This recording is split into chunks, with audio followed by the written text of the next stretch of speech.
Oke, kali ini kita akan ngobrol-ngobrol lagi sama Sensei dari LPK Indramayu. Oke. Tadi seperti yang sebelumnya juga, ini bisa dibuat jadi referensi juga gitu tuh, untuk teman-teman yang pengen kerja atau pengen berangkat ke Jepang untuk kuliah, untuk apapun gitu ya, gitu tuh. Supaya biar tahu di satu suka dukanya apa aja gitu tuh. Oke, sebelumnya kita kenalan dulu. Silakan perkenalkan diri Sensei. Perkenalkan, nama saya Nur Kamaludin, bisa dipanggil Kamal. Saya kerja di Indra Wijaya sebagai tenaga pengajar atau sensei. Asalnya dari mana? Asal saya dari Tukdana, Indramayu. Indramayu lagi, oke. Waktu dulu ke Jepang ngapain? Waktu dulu berangkat itu tahun 2017. Program apa? Programnya Nihongo Gakko. Nihongo Gakko. Oke. Boleh ceritain nggak gimana awalnya bisa berangkat ke Jepang? Statusnya itu sebagai Ryugakusei. Awalnya dapat infonya itu dari Karawang ya, dari SMK Karawang. Dulu kan saya juga kerja di Karawang, dapat infonya dari Karawang. Terus awalnya saya pengennya magang awalnya. Terus kayak wah, kayaknya magang tuh biasa aja gitu, cuman kerja gitu doang. Terus Biasa aja. Iya. Kayak tergiur hal yang baru gitu. Oke, benar. Kalau kuliah sambil kerja atau belajar di Jepang sambil bekerja kayaknya menarik gitu. Awal-awal programnya kayak gitu. Jadi saya ikut program Nihongo Gakko. Tahun berapa? Proses dari awal? Proses dari awal itu awal tahun 2017. Januari ya. Januari. Terus sampai berangkat berapa bulan? Februari, Maret, April, Mei, Juni berangkat. Juni berangkat. Oh, cepet. Belajarnya itu 3 bulan, sisanya kayak nunggu dokumen gitu. Sambil dokumen. Kalau sensei yang sebelumnya 1 tahun nunggunya. Prosesnya panjang. Kalau ini cuma 6 bulan ya. Karena 6 bulan juga lama sih bener ya. lama. Kalau apa ya, kalau kita namanya menunggu tuh lama. Jangan bulan-bulan ya. Iya, menunggu apa dulu hitungan nih? hari aja lama. Menunggu adalah. Oke. Sana di mana, daerah mana? Dulu saya di Jepangnya itu di Gunma Maebashi. Maebashi, pakai Maebashi. Prefekturnya Gunma Keng. Kalau yang nonton Inisial D pasti tahu lah Gunma di mana. Ada di situ, soalnya saya tinggal di situ. Iya. Gunma itu deketnya Saitama tuh. Saitama, iya. Saitama Sensei. Saitama Sensei. One Punch Man dong.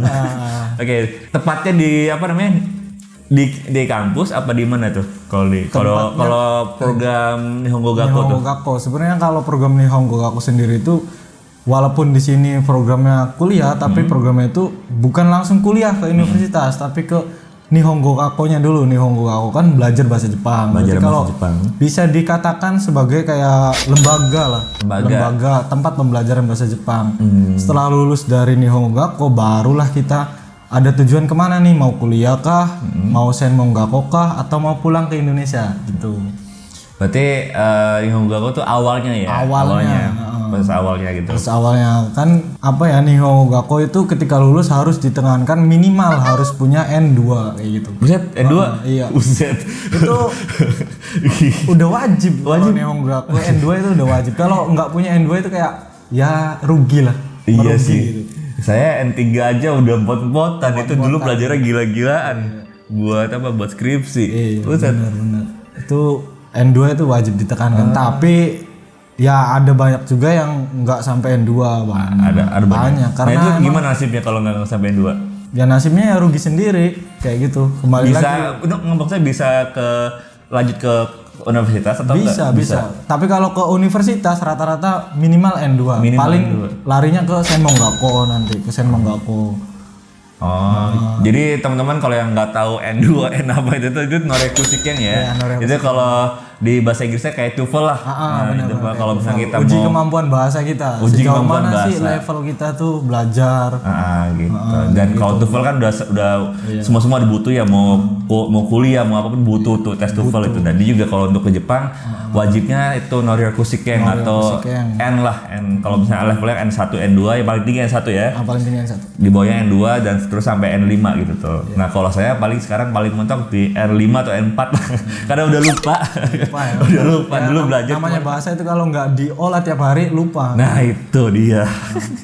Di Jepang sendiri gimana situasinya? Situasinya kalau menyenangkan kah atau justru jadi males deh gitu? Kalau untuk kehidupannya di Jepang sendiri tuh menyenangkan ya karena beda sama Indonesia gitu. Iya. Musim juga kan, kalau di Indonesia mungkin musim cuma 2 musim, hujan panas kan, kemarau sama musim hujan. Kalau di Jepang nggak bosen gitu, kan ada 4 musim. Ya. Hal menyenangkan apa yang nggak tadi sebelumnya gitu udah diskusi ya. Hal menyenangkan apa yang nggak bisa dilupain selama di Jepang? Hal menyenangkan apa? Wah, pas saya di Dulu di Jepang berapa tahun dulu? Jepang itu 1 tahun setengah. 1 tahun setengah. Nah Singkat. iya sih, cuma kan berkesan ya. Kesan banyak cerita lah. Banyak kalau di cerita. Jepang. Nah itu tadi nyambung. Hal menyenangkan apa yang nggak akan bisa dilupain? Hal menyenangkan apa? Tentang membagi waktu atau bahasa Jepangnya jikango mamoru. Jikango Taat mamoru. waktu. Mungkin kalau istilahnya bahasa Indonesia, waktu adalah uang, waktu adalah uang. Jika nggak okane, itu di Jepang itu benar-benar. Kalau untuk Ryugakusei, karena kita untuk Ryugakusei itu pas saya program dulu itu ya kayak waktu 24 jam itu apakah bisa ditambah gitu biar dapat uang lebih. Ya, terusan kayak gitu. Karena dibagi-bagi waktu, setengah untuk belajar, setengah untuk kerja. Kalau kita nggak kerja, nggak bisa bayar sekolah. Iya, Kalau kita terus-terusan sekolah gitu. Kalau kita terus-terusan kerja, nggak bisa sekolah juga. Jadi kita harus bisa pinter-pinter bagi waktunya. Karena untuk Ryugakusei bekerja itu nggak diwajibkan. Hanya mau kerja atau enggak. Silakan untuk pribadi masing-masing. Kalau yang fit masih kuat gitu ya fisiknya. Tapi kebanyakan anak orang kaya juga kerja karena untuk diri sendiri kan lumayan buat visi misi ya di Jepang. Hal yang paling nggak mengenakan sekarang? Hal yang paling nggak mengenakan di Jepang. Hal yang paling nggak mengenakan. Yang pernah dialami atau pernah ngeliat sendiri gitu, misalkan ada apa gitu yang kemalingan atau apa gitu? Mungkin untuk diri saya sendiri enggak, tapi untuk yang pernah saya alamin temen ada pernah sih kehilangan apa ya, barang lah, semacam barang, HP kayak gitu. Oh di Jepang ada copet juga? Bukan ada sih, mungkin kalau yang nemunya orang Jepang sendiri dibalikan. Mungkin yang nemunya itu orang negara lain. Oh iya, soalnya hilang katanya HP-nya. kan rame di YouTube, di internet juga orang Jepang tuh namanya nggak celamitan gitu. Kalau ada barang ya kita kembaliin. Jadi kalau barang hilang tuh nggak akan bener hilang, pasti ditaruh di mana gitu. Di kantor polisi biasanya. Iya gitu tuh biasanya. Tapi mungkin yang nemunya dia tuh orang, ya bukan orang Jepang lah, kemungkinan sih, kemungkinan. Oh kita berbaik sangka aja ya sama orang Jepang ya. mungkin yang nemunya rezeki anak soleh gitu. Tapi nyaman nggak di sana? Kalau untuk nyaman tinggal di Jepang itu nyaman, anjen, aman banget di Jepang itu. Ya, makanya tadi yang kayak yang bilang tadi ya aman gitu ya. Kita barang hilang juga pasti ada, cuma ditaruh di mana gitu. Taruh di mana mungkin. Nah, kendalanya apa aja selama di Jepang? Kendalanya mungkin kalau untuk saya Nihongo Gakko, program Nihongo Gakko itu kendalanya bisa mengatur membagi waktunya untuk kerja sama sekolah kan.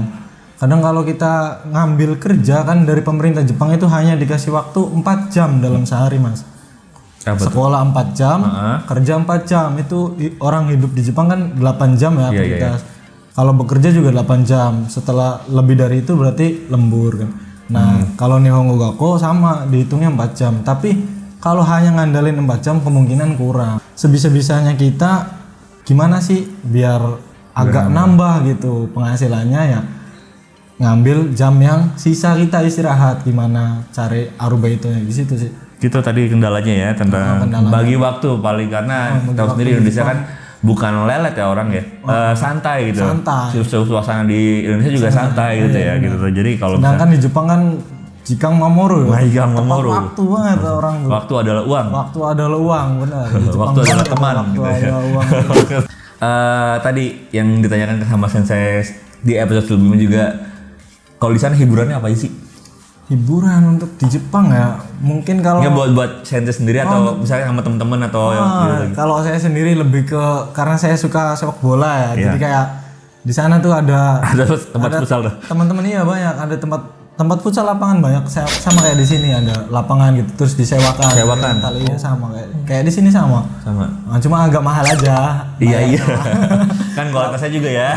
Lapangan sama kualitasnya juga beda kan. Nah gitu sih, karena dulu saya suka futsal, terus masih banyak teman-teman yang di Jepang juga. Itu misalnya sama siapa dulu? Sama teman-teman di Nihongo Gakko, sama teman-teman yang lain, teman-teman yang lain, maksudnya kayak beda daerah gitu. Ayo kumpul di sini yuk kita main futsal. Tapi gitu.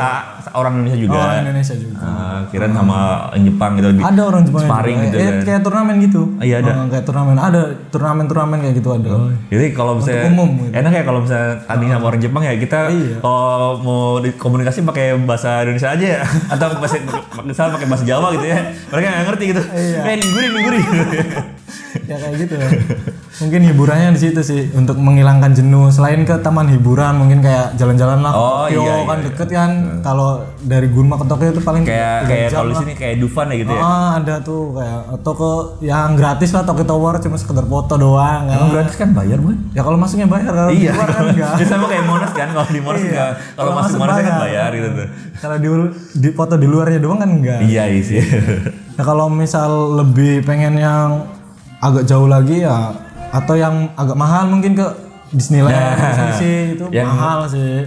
Disneyland mahal. Lebih mahal dari itu ada nggak? Yang lebih mahal dari itu nggak ada sih. Yang pernah saya mah paling ke Disneyland aja. Hiburan yang itu. Yang positif hiburannya. Iya maksudnya gitu. Oke, pertanyaan terakhir sebelum ke sesi selanjutnya ya. Nah setelah pulang dari Jepang, apa yang didapetin? Apa yang didapat ya? Entah dari materi atau dari apapun apa yang didapetin. Mungkin perubahan dari dalam diri saya sendiri. Perubahannya dari diri saya sendiri itu ke sifat sih. Lebih kayak saya dulunya malas kan, nggak taat aturan. Sekarang kayak lebih ke oh iya ya ternyata penting gitu taat aturan gitu. Karena di sana juga dipaksa ya. Karena di sana dipaksa jadi kayak terbiasa kayak gini ya ternyata bedanya negara maju sama negara berkembang. Mungkin bukan dipaksa sama orang ya, tapi dipaksa sama keadaan gitu ya. Dipaksa sama keadaan. Contohnya kayak naik sepeda di Jepang itu penuh aturan. Saya pernah sekali ketilang sama polisi. Lah gimana? Emang ada tilang sepeda? Ada. Serius? Serius beneran. Kalau di sini kan ya yang tilang kan kendaraan bermotor ya. Kalau di Jepang sepeda orang jalan kaki pun bisa ketilang. Lah gimana? Nah kalau jalan kaki sambil ngerokok. Ya iya gitu kan. Sama aja. Nah kasusnya dulu tuh ketilang gara-gara di Jepang kan banyak rambu-rambu tomare tuh berhenti stop saat tengah kanan kiri ya kanan kiri tuh. Pas waktu itu posisinya saya lagi naik sepeda sama temen ngobrol kan nggak lihat tuh ada simbol ada rambu-rambu tuh di belakang mobil polisi Jitensa stop kaget itu kan wah langsung dimintain KTP-nya kan tapi nggak ditilang denda sih lebih ke kayak dicui aja perhatian gitu dikasih surat suruh dikasihin ke pihak sekolahnya. Itu naik sepeda aja ditilang. Nah setelah dari pengalaman tersebut oh iya ya pas saya pulang ke Indonesia ya dulu juga saya sama orangnya kayak malas lah pakai helm pakai apa ternyata oh iya ya penting ternyata taat aturan itu penting karena helm itu bukan gara-gara takut sama polisi tapi keamanan diri sendiri kan. Berarti kalau kita mau ke Jepang kita nggak cuma harus tahu bahasanya aja ya gitu ya. Kita harus ngulik ya kayak tadi tuh. Kita nggak tahu rambu-rambu jangan sampai kita nyelonong aja gitu ya. Kita juga harus belajar kehidupan sosial juga di sana gitu. Dan biasanya kalau pertama kali ke Jepang itu ada trainingnya biasanya tentang kehidupan di Jepang, kehidupan umum ada. Kalau memang magang berarti dia di Senta gitu. Kehidupan pasti umum berarti ada kehidupan khususnya gitu ya. Iya, kehidupan umum di apartemen gitu ya. Cara membuang sampah, cara berkendara di lingkungan umum gitu gimana, cara jalan kaki kan, cara menyeberang kan. Kalau orang Indonesia nyebrang itu di mana aja kan? Iya sih maksudnya. Itu terkadang tuh. Oke, berarti tadi sesi pertama sudah, sekarang sesi kedua. Siap. Saya tadi kayak episode sebelumnya juga kita ada rapid fire question yang harus dijawab oleh Sensei. Ya kalau nggak mau jawab juga nggak apa-apa. Cuma kan ini kan sebagian pertanyaan ini jadi rasa penasaran saya sama orang yang sudah pernah ke Jepang gitu. Ya. Jadi apa bener sih gitu ya? Katanya kasus bunuh diri di Jepang itu tinggi. Ya bener. Katanya saya baca di berita gitu tuh. Selama di Jepang seberapa sering mendengar kasus bunuh diri? Entah dari TV atau koran atau apa gitu. Mungkin lebih seringnya dari internet ya atau dari news kalau pas lagi nonton TV gitu. Ada. Paling selama saya di Jepang itu 2 kali sih. Saya denger dari news NHK lah Jepang atau dari internet itu cuma 2 kali sih. 2 kali. Itu bunuh dirinya karena apa? Karena dia kayak tekanan, nah, lebih ke tekanan pekerjaan. Dia kayak nggak punya teman, terutama itu orang Jepang tuh kayak malas bergaul, malas berteman, terus menyendiri jadinya. Kayak saya punya masalah, udahlah saya disimpan sendiri, menyendiri di apartemen sendiri. Dia sakit ya udah nggak bilang ke keluarga, nggak bilang ke teman, sendiri aja gitu. Tapi tetap kerja. Lama-lama kan penyakitnya makin parah. Jadinya nggak ada yang peduli, ada yang tahu gitu ya. Iya, karena nggak punya teman untuk cerita. Mungkin kalau kita punya teman, seenggaknya ada masalah nih cerita agak mengurangi beban ya kan. Orang Indonesia kan orangnya tuh kepoan ya. Kalau orang Jepang kan masing-masing. Masing-masing gitu ya. Selanjutnya, katanya orang Jepang itu pelit, bener nggak? Pelit. Dalam artian yang saya pernah baca ya, karena orang Jepang itu katanya suka dengan gaya hidup hemat katanya. Benar. Mau mungkin lebih ke cara berhemat dia gitu ya. Jadi kayak beli itu nggak jor-joran. Mungkin itu sih. Pasti punya temen di Jepang kan yang punya orang Jepang ngasih. Bener nggak kayak gitu? Kalau untuk pelit berbagi mungkin orang Jepang itu bukan budayanya. Kayak berbagi contohnya kayak misal dia ada barang, kalau orang Indonesia kan bro makan dong bareng gitu. Kalau orang ada rokok gitu. Kalau orang Jepang emang budayanya kayak gitu, nggak ada berbagi. Makanya ketika dapet temen orang Jepang terus dia kayak berbagi entah makanan entah duit, bahkan sampai ngasih duit itu hebat banget lah kalau orang Jepang udah. Berarti udah kental banget itu ya, udah deket banget itu ya. Udah baik banget lah orang Jepangnya. Tapi kalau untuk masalah hemat sama pelit kan beda tipis. Beda tipis makanya tadi bilang itu. Makanya kalau untuk orang Jepang dia cara berhemat dia itu punya trik masing-masing. Contohnya kayak misal supermarket nih tutupnya jam 10. Kebanyakan orang Jepang itu ibu-ibu terutama ya, dia datang tuh 10.30 udah datang. Termasuk saya juga ngikutin budayanya. Karena ketika toko mau tutup, makanan itu diskon. Nah, di situ dah trik berhemat. Bukan berarti pelit. Bukan berarti di orang Jepang itu pemburu diskon juga ya? Pemburu diskon benar, pemburu diskon. Kalau saya kan mama positif, itu ya. Pemburu diskonnya tapi positif ya. Positif bukan pas lebaran gitu pemburu diskon enggak. Ya kan sana enggak ada. Tapi dia kayak berhemat daripada dia beli di waktu yang normal dengan harga yang standar. Kenapa enggak beli nunggu berapa saat lagi terus harganya lebih murah gitu? Atau biasanya makanan kali ya, kayak buah-buahan lebih gitu ke ya? makanan Karena kan kalau nggak itu kan basi kan. Makanan yang sehari itu iya, nggak habis dibuang gitu, expire. Atau yang lain misal kayak contohnya masak itu apa ya, ada jam-jam tertentu yang ketika masak gasnya tinggi gitu. Contohnya kayak pagi hari karena banyak yang make itu tagihan gas naik. Pernah saya contohin juga sih. Iya gimana sih, oh ya kalau saya pagi nih masak jam 5 pagi misal saya masak, selama 1 bulan saya jam 5 pagi terus tagihannya segini misalnya. Terus bulan depannya saya coba masaknya agak petengan lagi atau paginya nggak masak. Ada nggak perubahan? Oh iya ternyata beda ya. Ada perubahan, berarti trik berhematnya kayak gitu pantesan gitu. Berarti di Jepang tuh yang gas-gas itu nggak kayak di kita kayak LPG enggak. Gas itu kayak kita kayak air ya, kayak PDAM kayak gitu. PDAM. Ketika kita masaknya boros ya berarti tagihannya boros. Nggak kayak di sini patokannya kalau habis beli kan. Iya, makanya. Beda. Berarti gitu. Gasnya kayak gitu. Nih trik kita teman-teman kalau misalkan mau masak di Jepang ya, kalau mending masak malam-malam jangan pagi-pagi. Usahain malam. Usahain kalau bisa sehari sekali aja masaknya biar lebih hemat ya. Biar bayar apartemennya lebih murah kan. Iya. Nah, terus selanjutnya Jepang itu terkenal dengan mesin penjual otomatis atau vending machine atau Jido Hambaiki. Makanya di Jepang tuh nggak banyak warung kayak Indonesia ya gitu. Nah, karena semua barang dijual lewat vending machine apa yang paling aneh yang pernah dilihat? Isinya apa? Pernah dilihat? Isinya apa? Misalkan isinya kayak kalau kondom udah biasa ya, atau kalau rokok udah biasa gitu. Kalau yang lainnya yang aneh? Mungkin bunga sih. Yang bunga? Bunga kayak bunga mawar apa kayak gitu tuh ada dijual tuh. Lah, cara ngambilnya gimana kalau? Sama kayak vending machine biasanya, masukin keluar bunganya. Ada yang buket, ada yang kecil, ada cuma 1 batang kayak gitu sih. Itu yang pernah saya lihat sih sejauh ini yang kayak yang paling aneh. Kok bisa gitu bisa masuk gitu ya? Iya kan. Gimana ya caranya? Kirain milih cewek juga bisa masuk keluar. Kalau bisa mah ada yang jual. Teman saya yang pernah kuliah di sana juga di Jepang juga yang ngambil S2 di sana, kata dia kalau mau beli rokok itu harus ada minimal umur ya, bener nggak? Iya benar. Dan kalau misalnya kan jadi kayak nunjukin kayak identitas itu tuh. Verifikasi umur bener. Kalau di vending machine Ya kan nggak mungkin ada. anak SMP beli kondom atau beli rokok kan. Bahkan ada beberapa Jidohangki yang kayak misal kayak jual rokok tuh. Di batas jam berapa udah tutup dia. Udah nggak nyala mesinnya. Udah nggak nyala. Misal kayak jam 10 udah di eki-eki itu biasanya ada. Iya. Diterapin di Indonesia seru kali ya? Ya seru, tapi nggak bakal bisa. Hancur semua itu mesin itu. Susah, nanti warung-warungnya nggak ini. Iya betul. Atau mesin-mesinnya diangkut malah. Iya betul. Ada nggak sih pencurian vending mesin kan biasanya? Ya tadi kan kalau di Eki di itu kan tempat-tempat ramai kan pasti ada tempat-tempat sepi juga kan. Ada nggak sih? Banyak.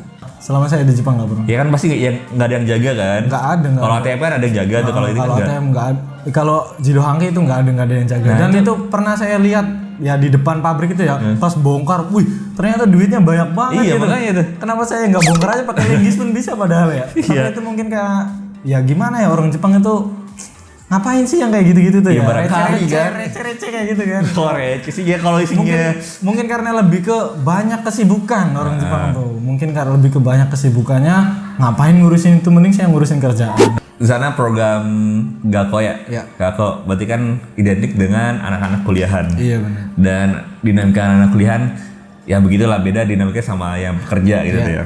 Nah, katanya cewek-cewek Jepang itu seneng sama cowok Indonesia karena lebih romantis. Bener nggak? Secara umum yang pasti pernah komunikasi sama cewek Jepang kan, temen gitu tuh. Secara umum mungkin iya sih, karena responnya berbeda gitu. Cowok Jepang sama cowok Indonesia responnya berbeda. Contohnya kayak cowok Jepang lebih ke cuek sama ceweknya yang agresif. Maksudnya kayak ngajak ngobrol, bukan agresif yang kayak gimana ya. Ngajak ngobrol duluan. Kalau bahasa ini mah kayak geragas gitu. Iya, gitulah.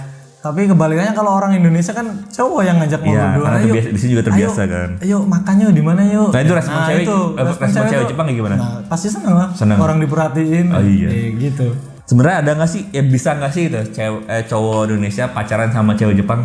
Bisa banget sih, banyak yang kayak gitu. Banyak. Ada teman-teman saya juga banyak. Tapi saya nggak bisa. Karena cewek Jepang gampang diajak kenalan atau gimana? Kan biasanya kalau orang Jepang yang kita tahu ya, orang Jepang tuh agak antipati atau agak curiga sama orang asing gitu. Apalagi orang yang baru kenal atau yang belum kenal tuh. Mungkin apa ya, lebih ke enak gitu. Mungkin orang Jepangnya juga, cewek Jepangnya juga ngerasa cowok ini sopan gitu. Perkenalannya baik. Nah, ada trik ya gimana kenalan sama cewek Jepang? Barangkali tahu gitu ya. Aduh, kalau trik kenalan saya pribadi pun kayaknya grogi gitu. Kenal sama orang Jepang mungkin kayak tapi kenalan biasa kan? Kenalan biasa. Cuman tergantung respon si ceweknya sih, mau atau enggak, atau dia mungkin kalau pas dia suka bisa jadi pacaran kan. Mungkin kalau emang dia nggak suka, temenan aja gitu. Temenan aja. Mungkin sekedar temenan is oke lah. Ngobrol gitu, jalan biasanya. Temen tapi mesra bela gitu ya. Oke. Tadi udah, sekarang terakhir nih ya. Mahasiswa Jepang itu identik dengan arubaito atau kerja paruh waktu. Iya kan? Biasanya arubaito di mana aja? Arubaito, wah kalau yang paling sering nggak bisa teman-teman? Arubaito, kalau yang mungkin yang mentalnya punya, bahasanya udah mumpuni, biasanya ke 7-Eleven. Oh iya, lebih enak. Iya lebih enak. Kalau dia kerjanya malam lebih gede, kayak gitu. Arubaito yang karena jam pagi sama jam malam beda gaji per jamnya, JQ-nya beda. Misal jam pagi nih 900. Apa karena sepi deh kalau pagi? Bukan, karena kalau malam kan apa ya? Bukan karena sepi. Rawan, malam tuh orang Jepangnya pada nggak mau, makanya kayak gantiin gitu. Gitu, kerja malam tuh orang Jepang sebenarnya nggak mau karena terpaksa aja dia tuh. Oh iya. Kerja malam. Biasanya kalau yang disabel tuh anak-anak mahasiswa, yang masih muda lah istilahnya gitu ya. Masih muda. Ya anak-anak Nihongo Gakko lah. Ryugaku saya yang statusnya biasanya. Makanya kalau ketika nanti di Jepang ada lihat, wah ini kayaknya orang Indonesia nih, dia itu rata-rata pelajar. Iya. Yang kerja di 7-Eleven, Family Mart, minimarket lah ya, minimarket atau supermarket gitu, kombini gitu ya. Oke, kayaknya cukup sampai di sini dulu nih Sensei. Terima kasih waktunya. Sama-sama. Terakhir nih, ada pesan nggak buat teman-teman yang mau berangkat ke Jepang, entah untuk magang, untuk kerja atau untuk jadi apa? Nihongo Gakko gitu misalnya, ada pesan nggak? Mungkin pesannya untuk teman-teman semua yang pengen pergi ke Jepang ya, bulatkan tekad lah. Bulatkan tekad. Motivasinya harus tinggi dulu ke Jepang tuh mau ngapain. Jangan cuman kayak ikut-ikutan temen gitu. Motivasi juga perlu ketika kita belajar. Motivasinya udah tinggi itu semangat belajarnya lebih tinggi. Beda sama yang kayak saya mah hanya sekedar mengalir aja gitu. Nah, gitu. Motivasinya harus tinggi. Saya tujuannya ke Jepang tuh ngapain? Kalau emang nyari duit. Yang benar nyari duitnya. Bener ya. Jangan visi misi terus. Gitu. Motivasinya itu aja. Terus mungkin mental juga ya. Mental. Kebanyakan sekarang tuh mentalnya kayak lemah banget gitu. Baru dibentak sedikit udah nangis. Lapor orang tua Indonesia minta pulang. Wah sayang ya. Mau udah proses untuk kesana tuh susah, panjang, butuh waktu, duit dan juga gitu ya. Makanya ya dijalanin aja lah. Namanya orang kerja itu enak nggak enak ya. Syukur kita dapat enaknya. Kalau kita dapat nggak enaknya ya dijalanin aja. Karena setiap pekerjaan itu pasti ada enak ada nggak enaknya. Betul. Enaknya pas gajian. Iya. Enaknya pas kerja. Itulah pekerjaan. Betul. Itu sih. Kalau gajian ngapain nih biasanya? Kalau abis gajian ngapain? Kalau gajian saya biasanya kirim aja biar nggak banyak. Iya. Isi ya. Kalau saya mah langsung habis. Habis ya. Habis. Oke. Jadi udah tadi pesannya. Jadi segitu dulu tayangan kali ini teman-teman. Sampai ketemu di video selanjutnya. Nanti mungkin kita bakal ngobrol-ngobrol lagi gitu ya. Oke. Bye. Kita nggak tahu. Ja, mata Raisu. Mata Rainen.